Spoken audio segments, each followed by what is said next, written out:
Welcome to Imax2. My name is Louis Shell. In this episode, we are going to take a look at the 3 best entry-level camera that you can purchase for under $1,000. The first camera on my list is the Canon T6i or the Canon T6s. As you can see, I say the T6i first just because of that swivel screen. We all know how hard it is when you are one-man band running and gunning and you don't have anybody behind that camera. That swivel screen gives you that advantage so you can see if you're in frame or not. And that swivel screen, a lot of people love it just because it makes you more productive when you're working and you feel more confident working by yourself because you can see yourself in frame or not. However, these two cameras are basically the same camera. They have a 24.2 megapixel CMOS sensor, a 19.0 course type AF system, very close to the Canon 70D. We all know that camera is the king of vlogging. This is the camera Casey Neistat used to vlog with when he used to vlog. So this camera is basically compared almost pretty close to give you the same autofocus. The T6i digital SLR has an ISO range from 100 to 12,800, expandable to ISO 25,600. The ESO Rebel T6i is very easy to use. The T6i have inside of it a Digic 6 image processor that helps the camera to perform at full resolution. You can also record video using HDR movie feature. You can shoot 1920 by 1080p at 20 frames per second, 25 frames per second, and 24 frames per second. You can only do 60 frames at 720. This is one of the low point of this camera. You do not have the option to do a nice slow motion at 60 frames per second in 1080p, and most people do not shoot 720p anymore. Your video clip is gonna be last only for 30 minutes. Each 30 minutes, you're gonna have to go ahead and push that button so you can start recording again because the camera gonna shut. We all know this company, they do not wanna pay that tax, so they do not consider this camera as video camera, while those camera can, perform at the same level with any other camera. And the camera gonna cost you about $649 with a lens. Moving on to the next camera, the second camera on my list is the Blackmagic Pocket. The Blackmagic Pocket, most of it isn't my list is because of the size. We all know how good it is when you have a small camera that can do what you want when you want, and you can also fit it on your pocket. You can basically shoot anywhere with that camera. Most people that don't know about the camera are gonna think you have a phone on your hand. The camera is a micro forward lens, and it's also a mirrorless camera.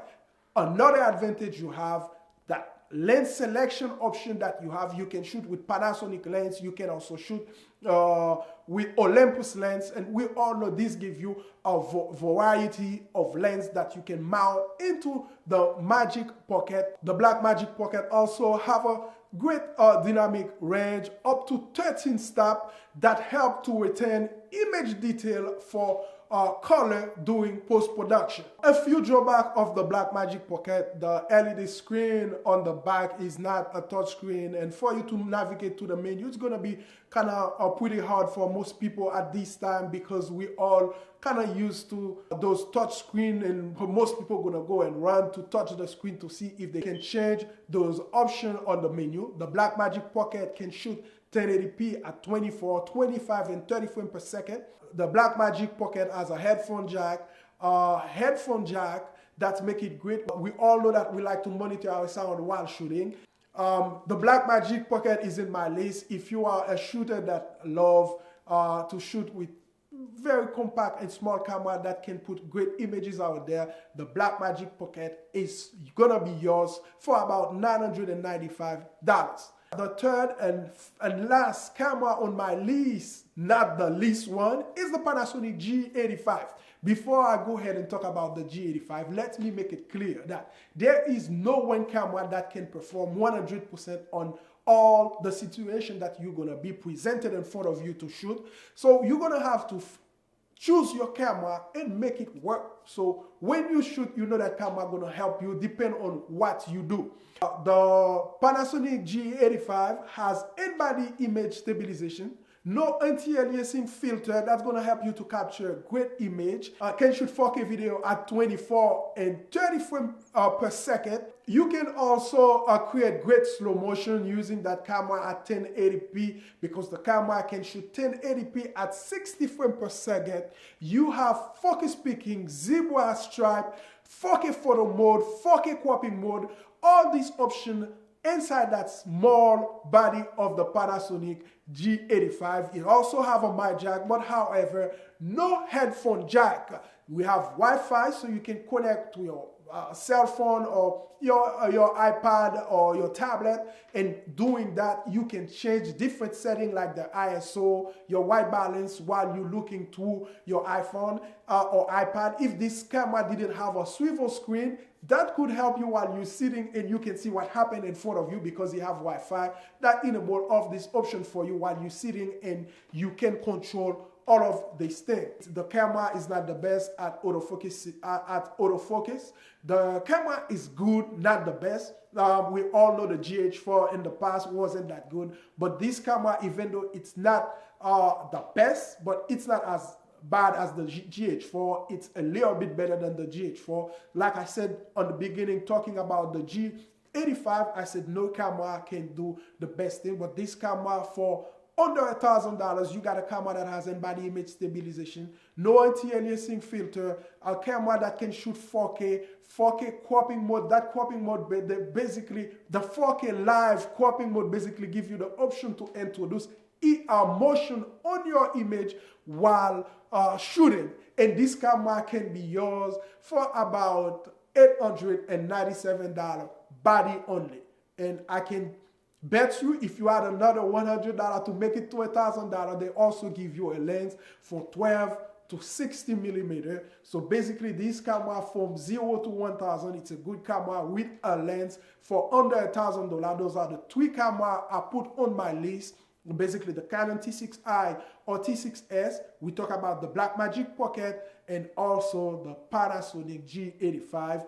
All these three cameras can be yours for under $1,000. So if you like what you see, give it a thumbs up, and if you're not being a subscriber to this channel, we would love to have you as a subscriber. So next week we will have the next video from $1,000 to $2,000, the three camera you can buy for this price. Next week I'm gonna come up with it again. What three other camera from $1,000 to $2,000 we can buy, but you have to subscribe and remember to click the bell so when I upload video, so Google can notify you that there's new video for you to watch. We create this content for you. Go ahead, support us that way. And I will put link on the description below about all the three camera we talk about today. If you want to go and take a look, on the price, or if you look to purchase them. If you purchase to our affiliate link, you're going to pay the same amount of price. But however, that would just put a few cents on the pocket of this channel, so that can help us to create content for you.